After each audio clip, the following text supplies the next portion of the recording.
മറ്റൊരു ward member Jithin കൂടി നമ്മോടൊപ്പം ചേരുകയാണ്. നമ്മൾ ഈ മണ്ണ് മാറ്റുന്നതിനെ കുറിച്ച് നമ്മൾ തന്നെ സംസാരിച്ചതാണ്. ഇപ്പോൾ നിലവിൽ ഇപ്പോൾ ഈ മണ്ണ് മാറ്റാത്ത തന്നെയല്ലേ അപകടത്തിൻ്റെ കാരണം?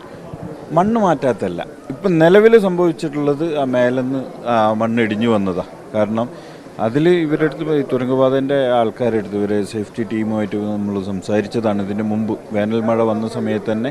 കാരണം നമുക്ക് ഈ പ്രദേശത്തുള്ള ആൾക്കാർക്ക് അറിയാം ഇതിൻ്റെ നീരുറവ് എത്ര ശക്തിയിൽ വരും എന്നുള്ളതൊക്കെ. പക്ഷെ ഇവരെ കാൽക്കുലേഷൻ തെറ്റിപ്പോയി.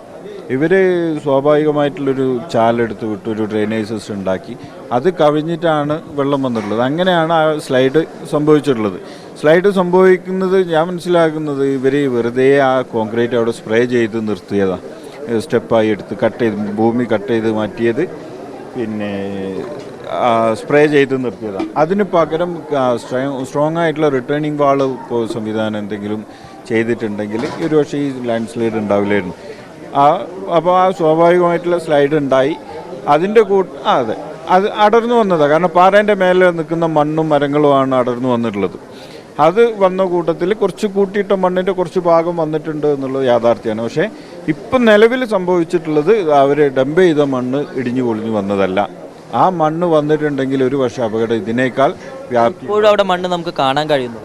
അതെ അതെ അതെ അതെ അതെ മൂടിയത് ഇപ്പോഴും ഉണ്ട്. അതാണ് അവർ ഡംപ് ചെയ്തിട്ടുള്ളത്. ഈ ടാർപ്പായി ഇടാൻ തന്നെ ഞങ്ങൾ പഞ്ചായത്തിൽ ബോർഡ് കൂടി ചർച്ച ചെയ്ത് ഈ അപകട സാധ്യത ബോർഡിൽ ബോധ്യപ്പെടുത്തിയതിൻ്റെ അടിസ്ഥാനത്തിൽ പഞ്ചായത്ത് പ്രസിഡന്റ്, സെക്രട്ടറി ഉൾപ്പെടെയുള്ള ആൾക്കാർ ഇവരെ സ്ഥലം സന്ദർശിക്കുകയും അതോടൊപ്പം തന്നെ ഇവരെ വിളിച്ച് കാര്യങ്ങൾ അവതരിപ്പിക്കുകയും പഞ്ചായത്തിലേക്ക് വിളിച്ച് പറഞ്ഞിട്ടുണ്ട്. അതേപോലെ തന്നെ സെക്രട്ടറി എന്നുള്ള നിലക്കും പ്രസിഡന്റ് നിലക്കും പഞ്ചായത്ത് ചെയ്യേണ്ട കാര്യങ്ങൾ കൃത്യമായിട്ട് കലക്ടർ വരെ ധരിപ്പിച്ചതാണ്. ഇത്രയും അപകടം ഉണ്ടാവാൻ സാധ്യത ഉണ്ട് എന്നുള്ളത്. അപ്പോൾ ടാർപോളിൻ കവർ ചെയ്തതുകൊണ്ട് ആ മണ്ണ് ഒലിച്ചിറങ്ങിയില്ല എന്നുള്ളതാണ് അതിൻ്റെ യാഥാർത്ഥ്യം.